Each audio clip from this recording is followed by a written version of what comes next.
Hoy queremos hablar, estamos en tiempos de Semana Santa, que aunque nosotros lo llamamos Semana Santa, lo han convertido en una semana que no es tan santa. Y vamos a hablar de la Pascua. Esa Pascua era los hombres malvados de la Pascua. Vamos a iniciar estos tres temas. Los hombres malvados de la Pascua. Y la Pascua era una fiesta que se celebraba, o que celebraba el pueblo de Israel por haber sido liberados de Egipto. Cuando salieron de Egipto, Dios les dio algunas ordenanzas, entre ellos que celebraran y recordaran esa libertad de esclavitud de Egipto.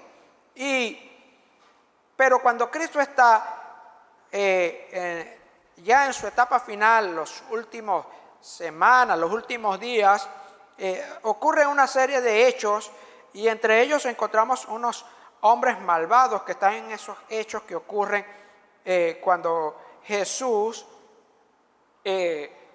está en la etapa final de su ministerio. Y los cristianos muchas veces nos resistimos contra Dios, el Dios que decimos a quien confiamos. Usted dirá, ¿y cómo es esto? Nos resistimos, creemos en Dios, pero decimos que tenemos fe, y muchas veces nos resistimos a creer en ese Dios en quien confiamos.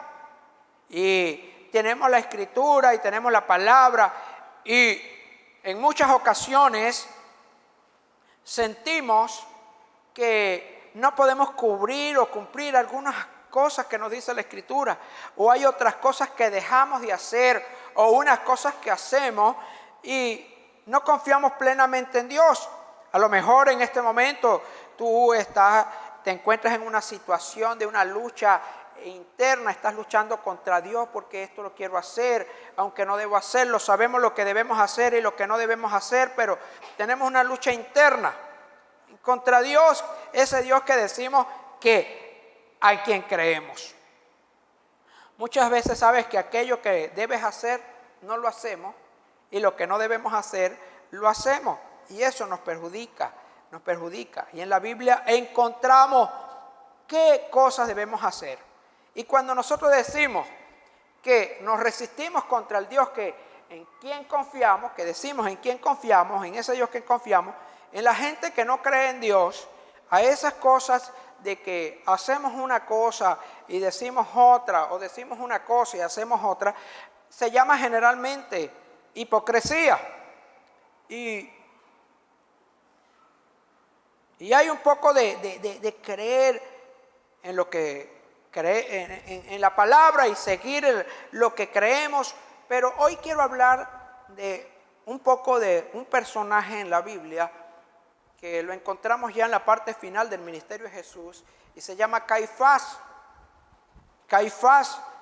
Y este hombre tiene un encuentro con Jesús, sabe de Jesús, y él era un hombre que estuvo en el periodo aproximadamente 18 al año 35 después de Cristo. Quiere decir que cuando Cristo estaba en los 33 años, Caifás era el sumo sacerdote. Esa era una posición que llegaban a través de mucho tiempo estar allí. Esto venía por una dinastía casi. El suegro de Caifás se casó con una hija de Anás, que también era un sumo sacerdote. Y esto venía desde antes de nacer Jesús, y venía a través de generaciones en esto. Y tenemos a un Caifás, sumo sacerdote, y a un Jesús de Nazaret, que normalmente le decían el hijo del carpintero. Un hombre prominente, un hombre con mucha influencia, Caifás, con Jesús que estaba generando una influencia. Caifás era ese hombre religioso que a donde llegaba era respetado, llamaba la atención, era una figura política, religiosa y política, porque tenía que ver con ese imperio romano, que el que gobernaba religiosamente tenía que estar de acuerdo o estar engranado con el gobierno romano, con ese imperio. Eran colocados generalmente, buscaban la forma de que estuviera afín al imperio romano. Y lo más impresionante, que pertenecía a una familia que tenía mucho tiempo, muchos años, conociendo de las leyes de Moisés, era un doctor en la ley, conocía mucho, y allí en el templo, recordamos aquella ocasión cuando Jesús elaboró un látigo, ¿verdad? ¿Recuerdan? Sí. Él hizo un látigo porque cuando llegó al templo estaba lleno de campistas, de gente que vendían para las ofrendas, vendían palomas, vendían y cambistas. Jesús cuando llegó se molestó muchísimo, hizo un látigo y echó de allí a los vendedores y volcó las mesas. ¿Sabe? El templo de Jerusalén era un centro donde llegaban muchos impuestos. Era el punto de impuestos también que recolectaban entre los judíos, y era algo que había hecho muy rico y tenían una posición religiosa y económica los que estaban allí gobernando en ese tiempo. Y uno de ellos, los que estaban gobernando, me refiero religiosamente, uno de ellos era Caifás. Y Jesús se le convirtió en una amenaza a los religiosos de la época. Se les convirtió en una amenaza a esa gente. ¿Y qué pasaba? Jesús enseñaba, los impactaba las enseñanzas de Jesús, los impactaba su ministerio, pero ellos sentían que estaban perdiendo gente. Ellos sentían que estaban perdiendo gente, y en todo momento querían hacer caer a Jesús en una trampa. Querían hacer que Jesús cayese en una trampa. Le tiraban esas conchitas de mango, que querían que Jesús ser sorprendido en una palabra de las que dijese. Y Jesús en una ocasión le dijo a esta gente, en Mateo 23:33 dice: serpientes, hijos de víbora, ¿cómo escaparán del juicio del infierno? Jesús les habla claro. Jesús no entendían que ellos eran una gente que estaba corrupta, no les tenía miedo. Jesús no les tenía miedo, les hablaba claro a ellos. En una ocasión, ellos intentaron desprestigiar a Jesús. Ellos en todo momento querían desprestigiar a Jesús, querían hacer quedar mal a Jesús, ridiculizarlo delante del pueblo, y en muchas ocasiones hicieron, pero quiero contarle una de ellas. Hicieron públicamente algunas preguntas para ver cómo Jesús respondía y tomarlo en alguna falla. ¿Iban a tomar al creador del hombre? ¿Iban a hacer que Jesús, el que nos formó, el que nos da la inteligencia, cayera en una trampa? Lo dudo. Y nunca lo iban a hacer caer. Y mucha gente quiere jugarle a Jesús que, bueno, yo le voy a hacer esto. Pero vea lo que hicieron los fariseos y la gente religiosa que se conocían la ley muy bien. Una ocasión le dijeron a Jesús: maestro, ¿es lícito dar tributo a César? Recuerda, el pueblo de Israel era parte del gran imperio romano de la época, y todos tenían que pagar impuestos. Y entonces, si Jesús decía, sí, hay que pagar impuestos, venían ellos y le iban a acusar diciendo: ¿cómo que tenemos que pagar impuestos y somos judíos? Eso no está en contra de tu pueblo. Y si decía no pagar impuestos, decía: estás en contra del imperio de Roma. Pero Jesús sabiamente dijo: hey, ¿tienen una moneda por allí? Jesús le pregunta: ¿tienen una moneda por allí? Sí, aquí está, maestro. Y Jesús le pregunta: ¿de quién es esta inscripción? ¿De quién es esta imagen? De César, respondieron ellos. Y Jesús le dijo: da a César lo que es de César, y a Dios lo que es de Dios. Ese es uno de los ejemplos donde la gente que estaban allí querían hacer ridículo, que Jesús quedara ridiculizado, pero cada vez que ellos preguntaban algo, ellos quedaban peor. ellos quedaban peor, quedaban como unos tontos delante de Jesús, y eso los molestaban. En otra ocasión le llevaron una mujer que había sido encontrada en adulterio y le dijeron: maestro, ¿qué hacemos con esta mujer? La ley dice que debemos apedrearla. Entonces ellos, ¿qué querían decir? Si nos dice que debemos apedrearla, entonces no es hijo de Dios, entonces no tiene misericordia. Y si la apedreamos, bueno, aplica la ley, y por otro lado está infringiendo la ley. Como en criollo decimos, lo ponían en 3 y 2. Pero Jesús con sabiduría le dijo: bueno, el que esté sin pecado que lance la primera piedra. No quedó ni uno para después ridiculizarlo a Jesús. Todos quedaron atrás. Entonces, entre ellos, entre lo que Jesús estaba haciendo y lo que hacían ellos, Jesús tenía muchísimos seguidores y ellos estaban como perdiendo el control. Se sentían envidia de lo que Jesús estaba haciendo. Se sentían mal. Veamos Jesús. Entonces Jesús empieza a crecer más en fama. Empieza a crecer el nombre de Jesús. Empieza a crecer porque después que resucita a Lázaro, la fama de Jesús, el nombre de Jesús empezó a correr por todas partes. Veamos qué nos dice Juan, capítulo 12, el versículo 17. Nos dice lo siguiente: muchos de la multitud habían estado presentes cuando Jesús llamó a Lázaro de la tumba y lo resucitó de los muertos. Y se lo habían contado. Se lo habían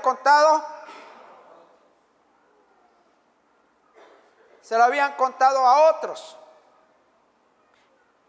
Veamos lo que dice el siguiente versículo. Entonces los fariseos se dijeron unos a otros: ya no hay nada que podamos hacer. Miren, todo el mundo se va tras él. Los fariseos dijeron, ¿qué dijeron? No hay nada que hacer. Ya sus estrategias no servían. Ya sus planes de hacer caer a Jesús en una trampa no servían. No hay nada que hacer. ¿Qué podemos hacer? Miren, ¿quiénes le siguen? Por allá hay unos seguidores, uno que otro, por allá está creyendo en eso. ¿Quiénes eran? Miren, todo el mundo se va tras él. Todo el mundo se va tras él. Las enseñanzas de Jesús impactaban, lo que Jesús decía impactaba, pero más impactaba las bondades de los milagros de Jesús. Cada vez que ocurría un milagro, mucho más gente se agregaba a Jesús. Seguimos leyendo. Entonces los principales sacerdotes y los fariseos convocaron al concilio supremo. Vino en la palabra entonces. Ya no hayan qué hacer. Ya se encuentran que no hayan como quitarse a Jesús de encima. Jesús tiene muchos seguidores. Hay mucha gente con él. Vamos a hacer una reunión. Vamos a llamar a los principales, a los más grandes de esto, a los que tomamos decisiones. Llamaron al concilio supremo y se hicieron una pregunta entre unos a otros ahí. ¿Qué vamos a hacer? Se preguntaron unos a otros. Sin duda, ese hombre realiza muchas señales milagrosas. ¿Qué ocurría? Sin duda, ni el nombre mencionaban. No decían Jesús hace muchas señales milagrosas, sino decían ese hombre realiza señales milagrosas. Ese hombre realiza muchas señales. Si lo dejamos seguir así, dentro de poco todos van a creer en él. ¿Qué dijeron? Si lo dejamos. Ellos decían, tenemos que tener el control. No lo podemos soltar. Si lo dejamos así, ¿qué va a suceder? Dentro de poco,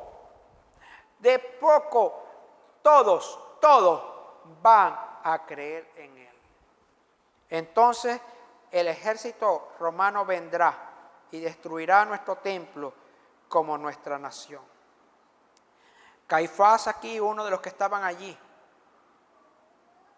pensaron y dijeron: hoy, si esto sigue así, los romanos van a creer y van a decir que ya nosotros no tenemos autoridad, que ya nosotros en el templo ya no tenemos autoridad, que ahora hay un hombre que tiene grandes multitudes. Y va a suceder que, como pertenecemos a un imperio, el ejército romano va a venir y va a destruir al templo. ¿Qué significaba el templo para los sacerdotes, para Caifás? ¿Qué significaba ese templo?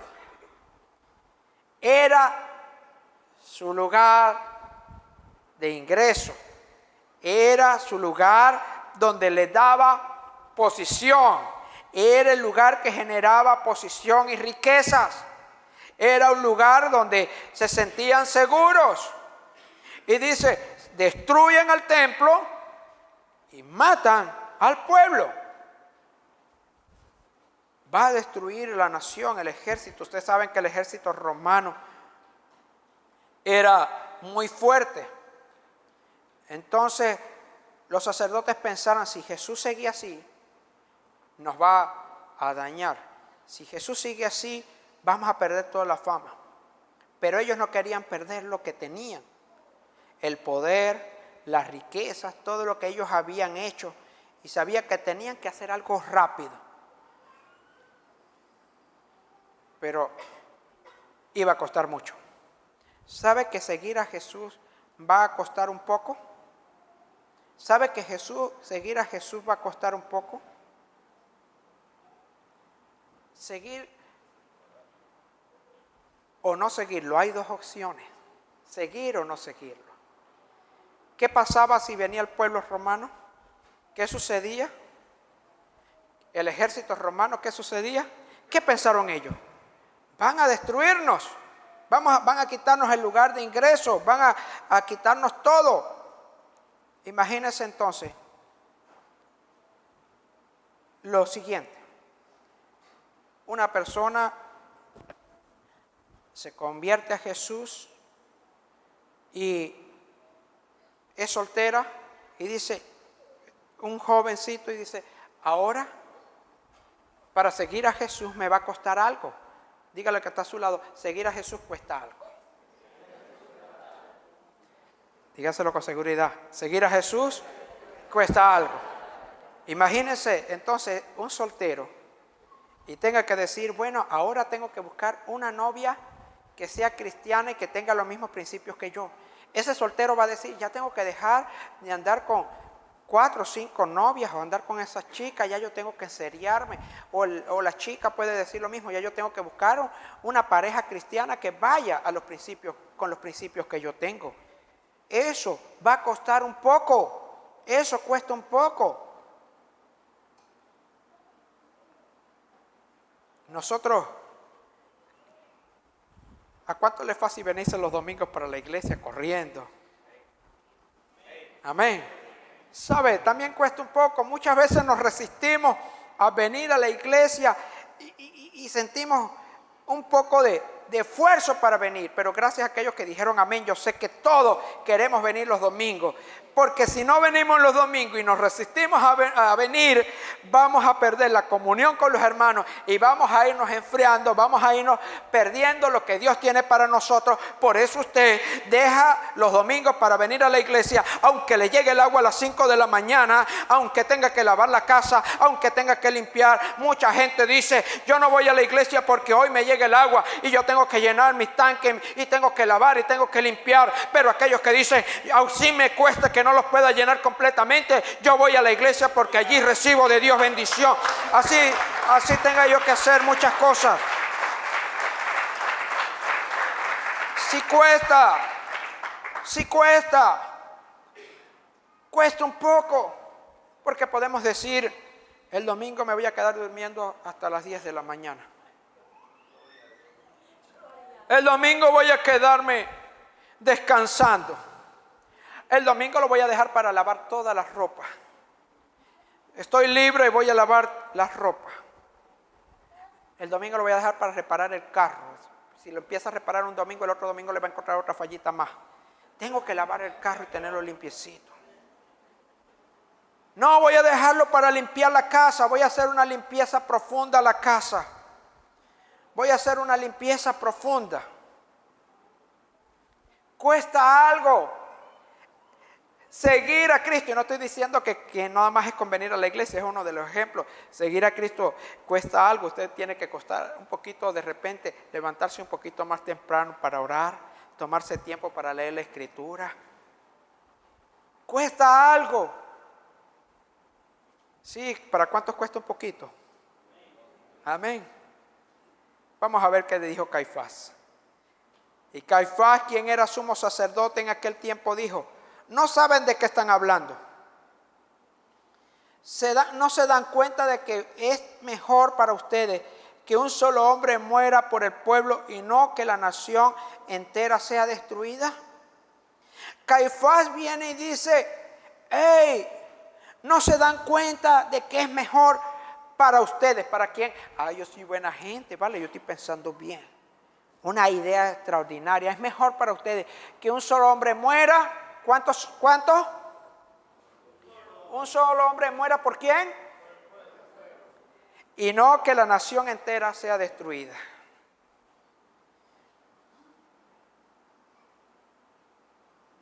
Y él está diciendo: no es para mí. Es por el pueblo. Es por el pueblo. Y entonces está diciendo, ¿qué está sentenciando allí para Jesús? ¿Qué está sentenciando allí para Jesús? Muerte. ¿Y qué decía? ¿Qué dice? Él tenía la ley de Moisés, ¿verdad que sí? Era un sumo sacerdote. ¿Qué dice uno de los mandamientos? No matarás. Y Caifás está diciendo: es mejor que uno muera. Un sacerdote. Pero muchas veces nosotros conocemos la ley y conocemos la Escritura. Y son esas cosas que debemos hacer y sentimos que no podemos hacer.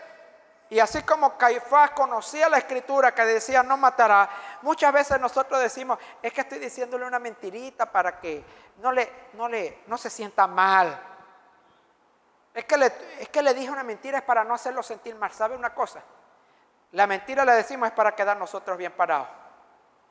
No para no sentir mal a la otra persona. Decimos mentira es para quedar bien parados. Aquí es cuando está diciendo, aunque conocía la Escritura dice que los mentirosos no heredarán el reino de los cielos. ¿Sí o no? Así lo dice la Escritura.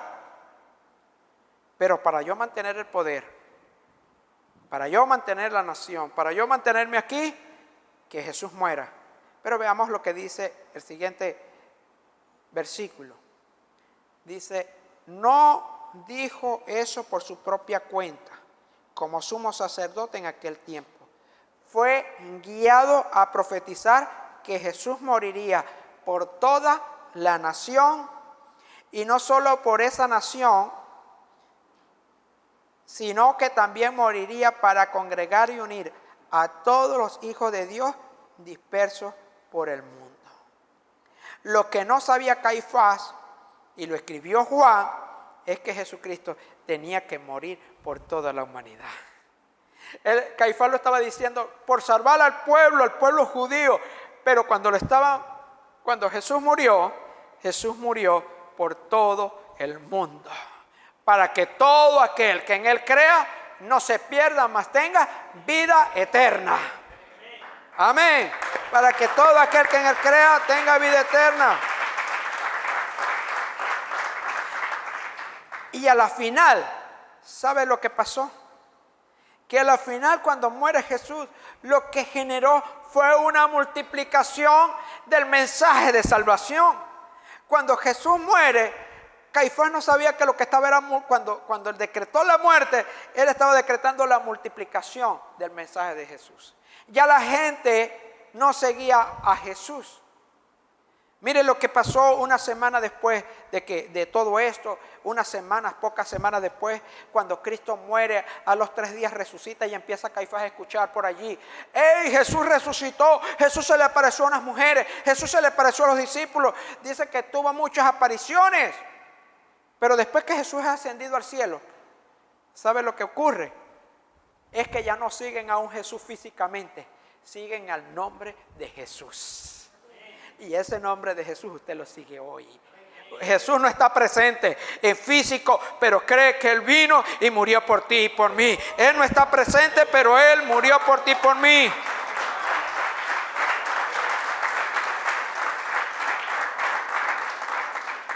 A partir de ese momento, dice el versículo siguiente, a partir de ese momento, los líderes judíos comenzaron a conspirar para matar a Jesús. ¿Quiénes fueron los que conspiraron?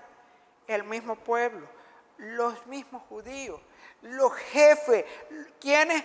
Los líderes judíos empezaron a conspirar para matarlo.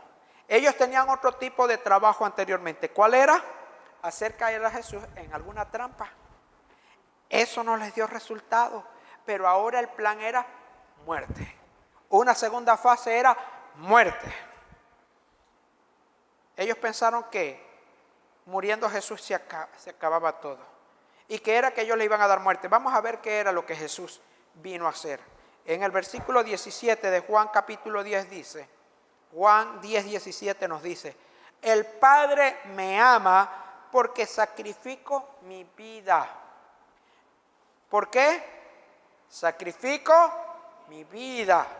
No es que se la iban a quitar, Él fue el que vino a ponerla para poder tomarla de nuevo. Nadie puede quitarme la vida, sino que yo la entrego voluntariamente. En amarillo tenemos, nadie puede quitarme la vida. Jesús dice cuando lo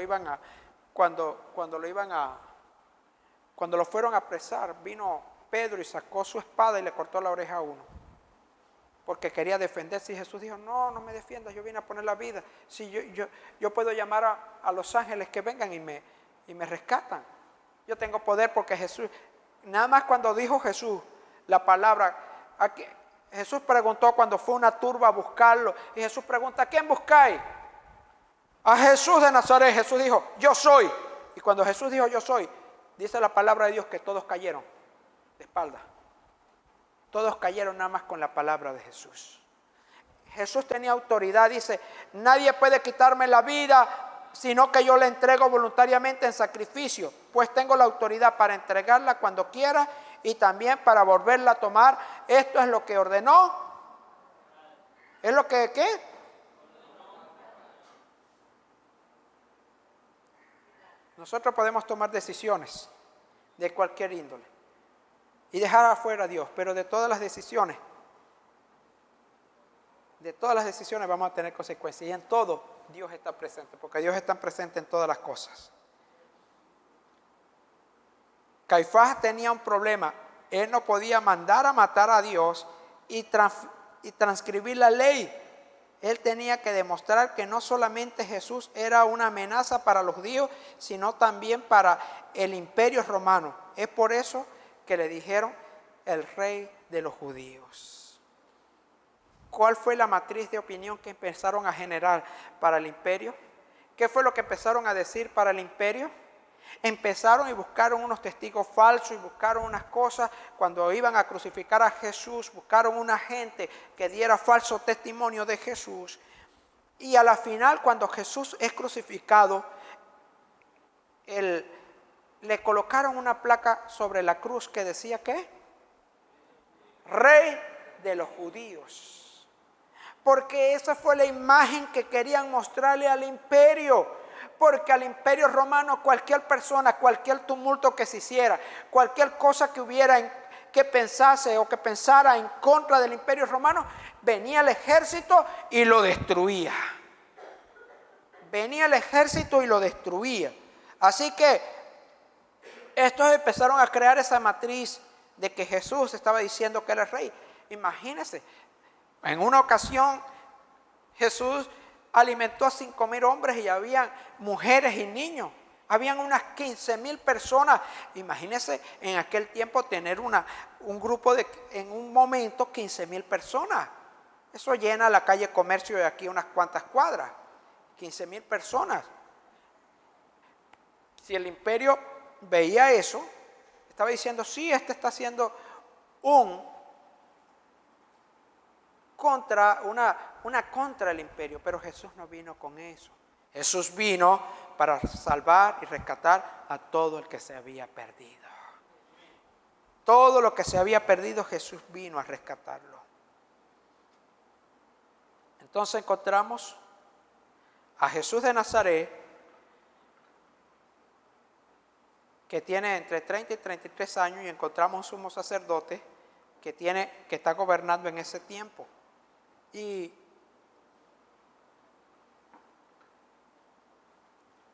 entonces fueron los pueblos de la gente, pero seguían a un hombre, Jesucristo, y ahora empezaron a seguir a Jesús cuando Jesús muere. Cuando Jesús muere, empiezan a seguirlo. Y quiero llevarte a un poco de esto. Quiero llevarte a esto que Caifás tenía. Pastor, pero Caifás y todos nosotros tenemos un poquito de Caifás. ¿Y en qué aspecto? ¿Qué cosas de la vida podemos decir, pastor, qué tengo yo de Caifás? ¿Qué puedo parecerme a Caifás? Todos tenemos. ¿Sabe qué tenía Caifás? Caifás trataba de preservar, de tener la posición, lo que había logrado, lo que había alcanzado. Caifás tenía miedo de perderlo. Tenía miedo de perder la posición de autoridad que tenía miedo de perder las riquezas que había adquirido, tenía miedo de perder la posición, status quo que tenía en el pueblo de Israel. Él tenía esos miedos, o no quería perderlo. Pero cuando seguimos a Jesús, hay que pagar un precio. Todo tiene un costo.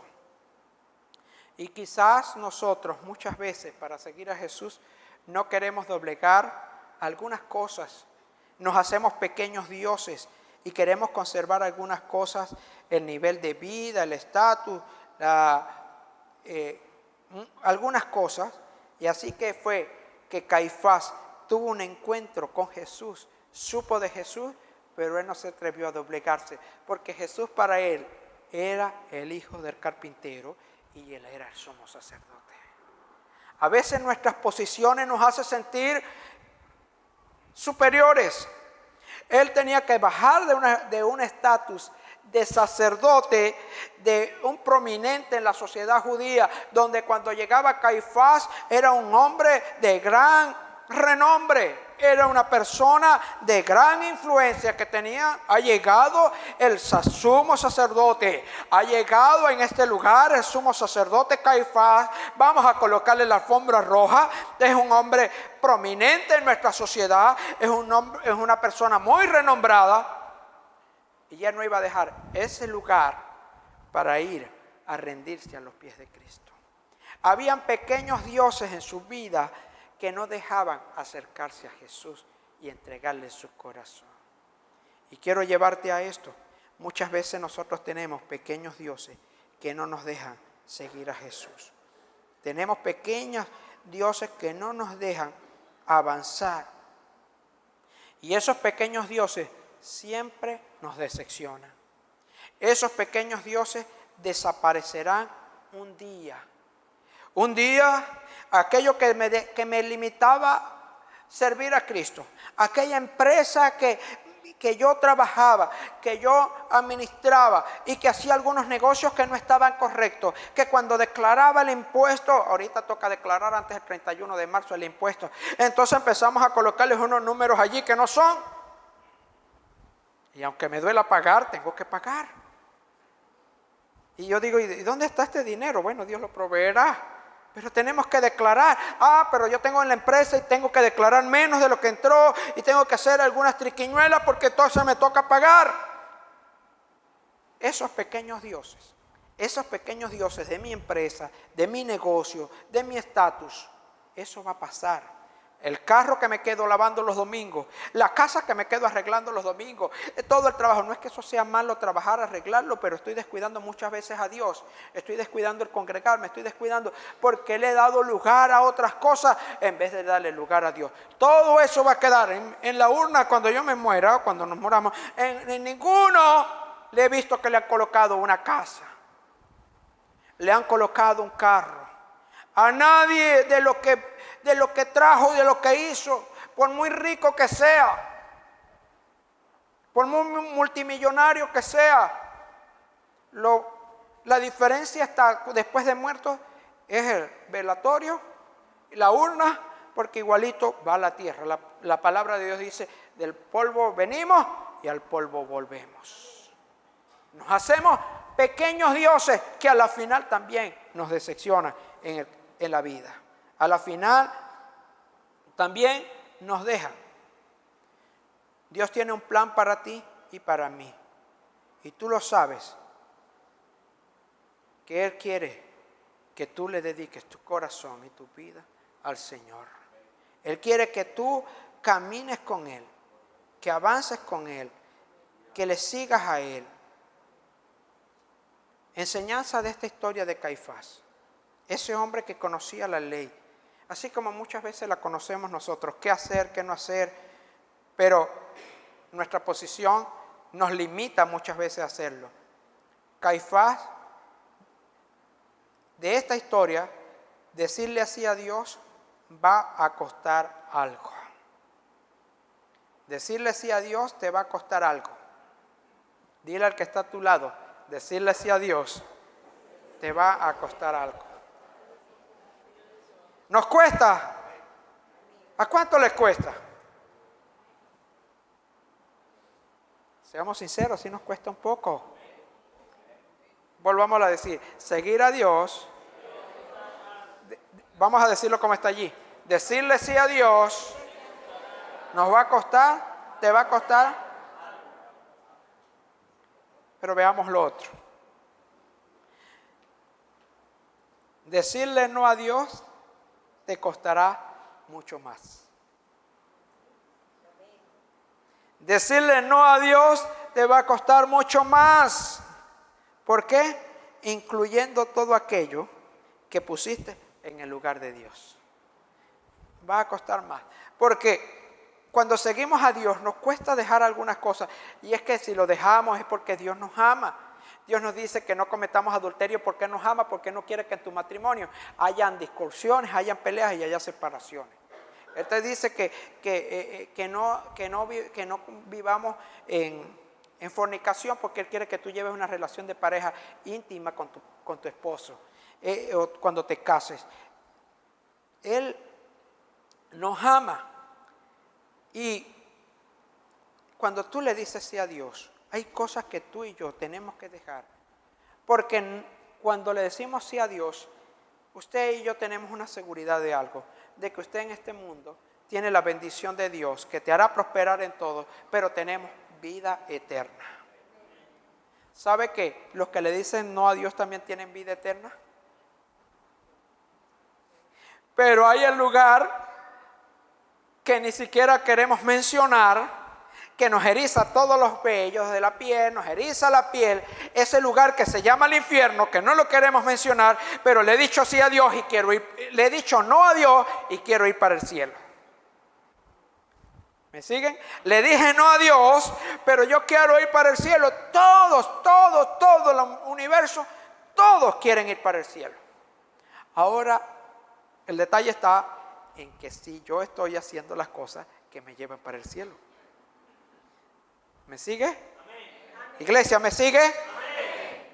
Usted le dijo a Dios, le cuesta. Los domingos a usted le cuesta un poquito venir para la iglesia, o le cuesta el martes venir para la iglesia, o le cuesta ir al grupo de cuidado, o le cuesta levantarse más temprano, o le cuesta dejar de hacer tal o cual cosa, o le cuesta hacer esto o aquello que Dios quiere que usted haga. Eso nos cuesta un poco, pero el enemigo, cuando le decimos no a Dios, el enemigo nos va a llevar por un camino equivocado. Y le estamos dando lugar a un camino más horrendo e infelicidades. Entonces muchas veces tenemos esos pequeños dioses que no nos dejan decirle sí a Dios. ¿Y qué has puesto en tu vida que reemplaza el lugar de Dios? ¿Qué le has puesto tú en tu vida que reemplaza el lugar de Dios? La religión, las tradiciones. Caifás había puesto ¿qué? Había puesto su posición, su religión, lo había puesto en lugar de Dios. ¿Qué pequeños dioses están que has puesto en tu vida que has reemplazado el lugar de Dios? Pero le pides a Dios en esas cosas: Dios, ayúdame con mi matrimonio. Yo conocí y me casé con una muchacha que no es cristiana, me casé con este hombre que no es cristiano, yo no seguí los principios, pero Diosito, ayúdame. La convertí en una diosa a ella y no me atreví, o lo convertí en un dios a él. No me atreví a buscar la dirección de Dios para el matrimonio, pero cuando estoy en crisis, busco a Dios. Y oramos por la empresa para que Dios nos prospere en la empresa, pero convertimos la empresa en un Dios que a Dios lo dejamos reemplazado en un segundo lugar.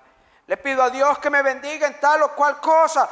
Yo estoy seguro que sí, Dios quiere bendecirnos y está bien que oremos y pidamos a Dios, pero tenemos que poner a Dios en primer lugar. La palabra de Dios dice: busca primeramente el reino de Dios y su justicia, y todas las demás cosas os serán añadidas. Os serán añadidas. Todas las demás cosas os serán añadidas.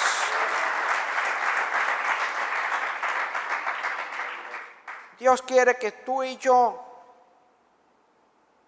le entregamos el corazón a Él. Él quiere que tú le digas sí en todo a Él. Le entregues el corazón plenamente a Él. Y esto es a lo que te quiero llevar con este hombre. Este hombre, Caifás. Pastor, pero ¿cómo usted va a ponernos ese ejemplo tan duro? Yo no quería estar allí. Caifás, Anás, Pilato, todos esos los encontramos después en una componenda, más adelante, en los tiempos ya de la crucifixión de Jesús, porque aquí generaron el plan y lo pusieron en marcha y empezaron a buscar la manera de apresar para matar a Jesús. Pero entonces todos ellos, ¿quiénes eran? La misma religión, la misma gente que conocía la Escritura y que conocía la ley de Moisés, que decía no matarás. Esa gente empezó a buscar a Jesús para matarlo.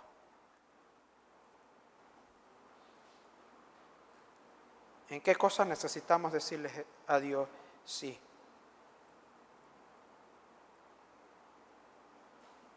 ¿En qué cosas hoy necesitamos decirle a Dios sí? Ayúdame.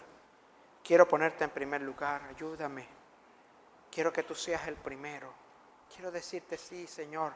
Quiero dejar estas adicciones. Quiero dejar estas cosas.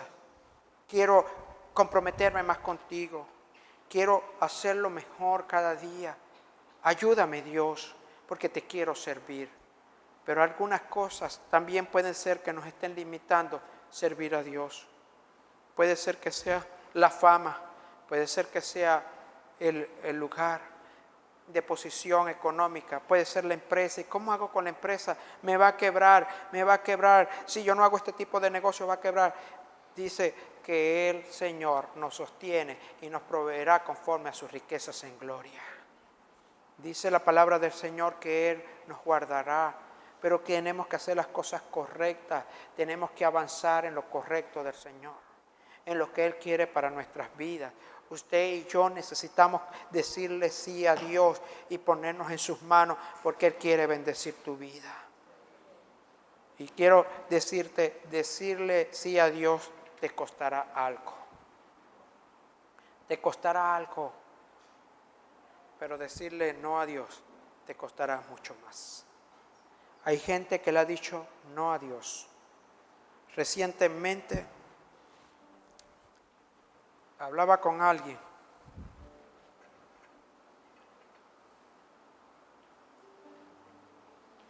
de personas, gente que escucharon la palabra, de gente que asistió a la iglesia, que asistió a los grupos de cuidado, que estuvo oyendo, pero no le dijo sí a Dios. Su condición de vida, sus decisiones, su andar, las cosas que lo atraparon, No lo dejaron decirle plenamente sí a Dios. Escucharon de la palabra, escucharon del mensaje, pero no le dijeron sí a Dios, porque habían cosas en su vida que no se atrevía a soltar. Y a la final, la ruta y el camino que toman los llevan a esto. Decirle no a Dios le cuesta mucho más. Y decirle no a Dios le va a costar hasta aquello que pusiste en el lugar de Dios. ¿En qué cosas necesitamos hoy decirle sí a Dios y decirle no a algunas cosas? Decirle no a algunas cosas en la vida. No, es que para mí es más importante mis amistades. ¿Qué van a decir mis amistades? ¿Qué van a decir los demás sacerdotes en el templo? Podía decir Caifás, que me voy a entregar a este hombre. Ellos, el estatus, la condición que querían mantener, no lo permitían humillarse ante los pies del Señor. Él reconocía que Jesús tenía algo más que ellos no tenían. En una ocasión Jesús le dijo, sepulcros blanqueados.